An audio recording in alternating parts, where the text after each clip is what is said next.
where did the rain begin to beat us? Where did we stop listening to the people?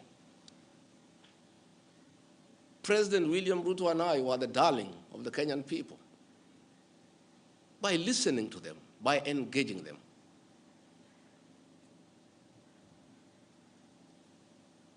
And as a government, we have established institutions to ensure we not only listen to Kenyans, but also genuinely understand their concerns. We invest significant resources in these institutions, particularly the National Intelligence Service, for this purpose. It is clear there has been a failure in the intelligence and advice we are receiving, particularly concerning crucial government policies. The President of the Republic of Kenya today has admitted that it has come to his attention that the people of Kenya did not want anything to do with the Finance Bill 2024.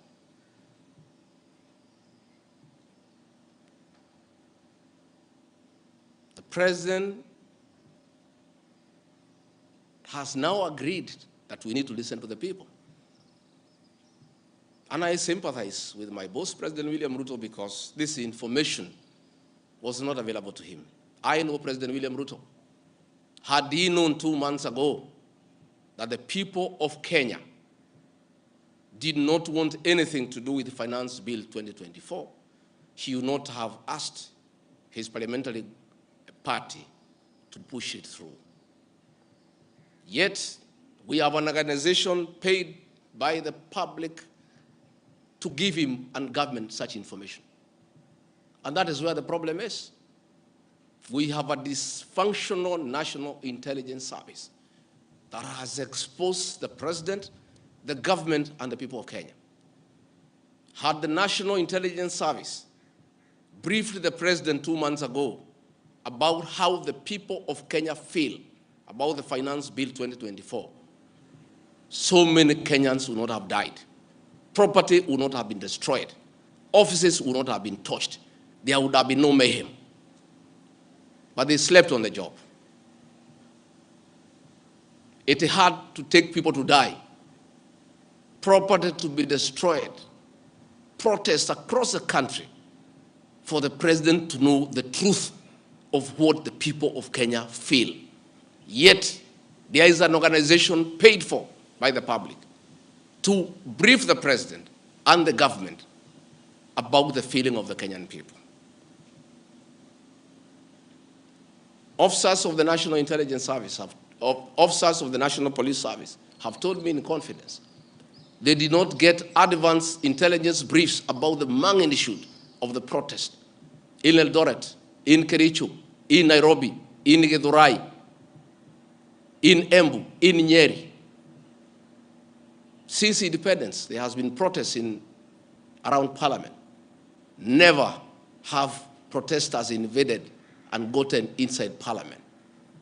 Senior officers have told me in confidence they did not have an advance intelligence brief about the intensity of the protest that they prepare in advance. The National Intelligence Service slept on the job. And the problem is simple. The Director General of the National Intelligence Service, Nuruddin Haji, was a junior officer in the National Intelligence Service before he was appointed as DPP. When he was appointed to the office of the Director General, because of inferiority complex, he chased away all the people who were senior to him when he was in the service, therefore crippling the capacity of that service and making it dysfunctional. 3 directors were chased away and reassigned to desk jobs in ministries across government. 13 assistant directors, men and women with proven track record of intelligence collection and analysis, were removed from the National Intelligence Service, leaving a shell under a clueless Director General who has no capacity to run the organization. And that is why the security sector was caught off guard by the intensity, the anger of the Kenyan people. the agitation of the Kenyan people, the resilience of the Kenyan people. Had Nurdin Haji done his job, we will not be where we are today. He has no capacity. He is out of the country most of the time on business trips. The country is on its own. My boss, President William Ruto, is exposed. That he has to back down and admit that he has hurt the people of Kenya. Yet this matter has been in public domain for the last 2 months. I want to say that Nurdin Haji must take responsibility for the deaths that occurred. He must take responsibility for the mayhem. He must take responsibility for failing President William Ruto. He must take responsibility for failing the government of the Republic of Kenya. He must take responsibility for failing the Kenyan nation by not doing his job and advising correctly. And he must do the honorable thing, not just take responsibility, but resign from that office and allow the president to pick a competent director general. I want to request President William Ruto to consider, as a matter of urgency, to recall the 3 directors who are removed from the service and the 13 assistant directors to come and help reconstruct the service and get sanity back to the National Intelligence Service to serve the president, the government, and the people of Kenya. President William Ruto deserves better. He deserves a director general who knows what he's doing. He deserves a National Intelligence Service that is effective and that can analyze situations and keep him and the government informed on what is going on. It is embarrassing to me as Deputy President that it has taken protests, deaths, mayhem, destruction for the president to know the truth, yet there is an organization charged with that responsibility. I have publicly stated that under this administration, Kenyans are free to criticize the government without fear of reprisal and state agencies. This was a promise made by both the president and I when we were sworn in. I want to call upon overzealous heads of security agencies not to be tempted to use the criminal justice system to manage politics. Let us manage politics the conventional way, through reaching out, consensus, and concurrence.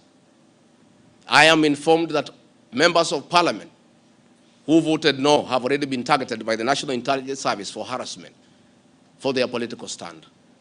This is a promise the president and I gave to the people of Kenya, that never again shall we use the criminal justice system to manage politics.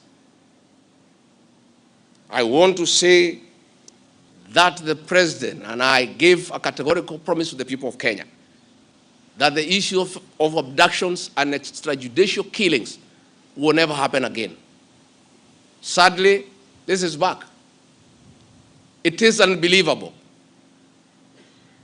that the son of the Honorable Attorney General of Kenya, Justin Bidan Muturi, was abducted at night in a commando style by officers of the National Intelligence Service and held incommunicado for 18 hours.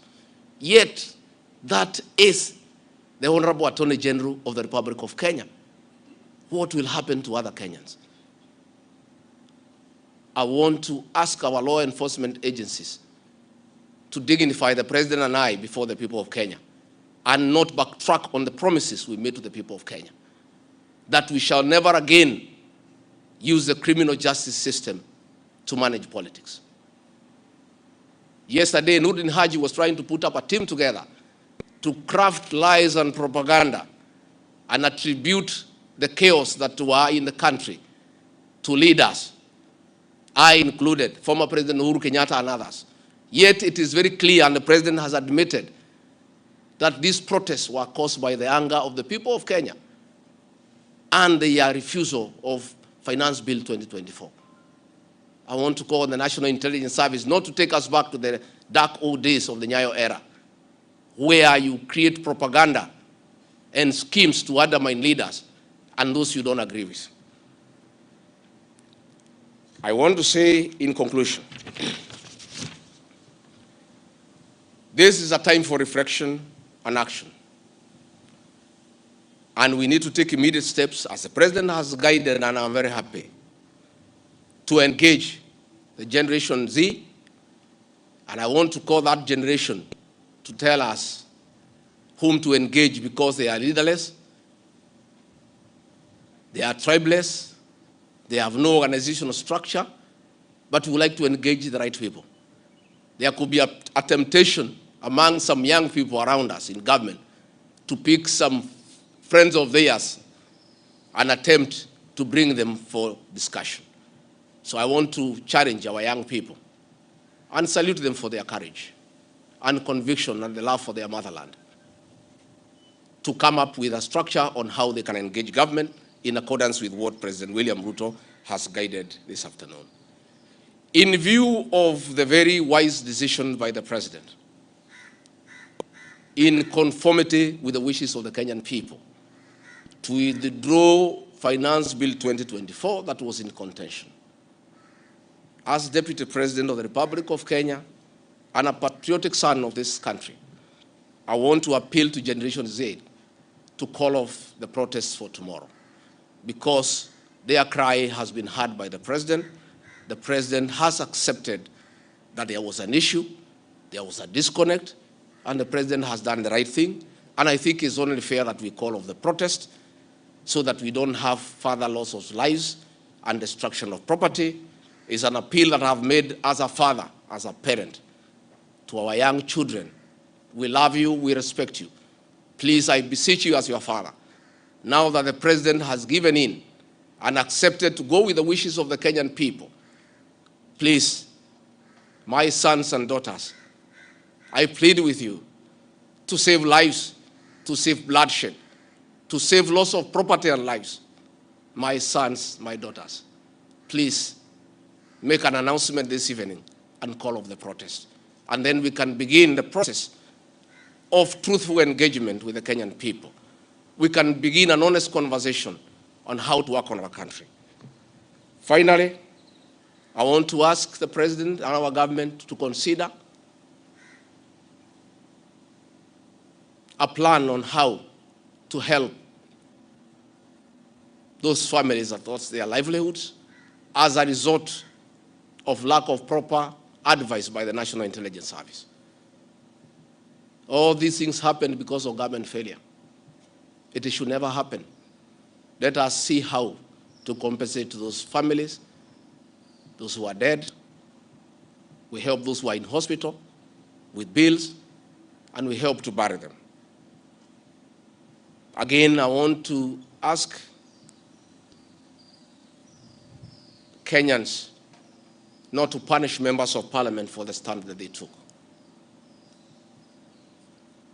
A government is formed by a political party. Once a government has a program in parliament and decides it is good for the people, members of parliament from that party must toe the line. I don't want you to punish our members of parliament. They just did what is right in terms of our political formation. Allow them to be. Allow them to support their government, because that's why they were elected as members of the government party. Let us not harass them. Let us not abuse them. Let us not attack their properties. They were just doing what the government wanted.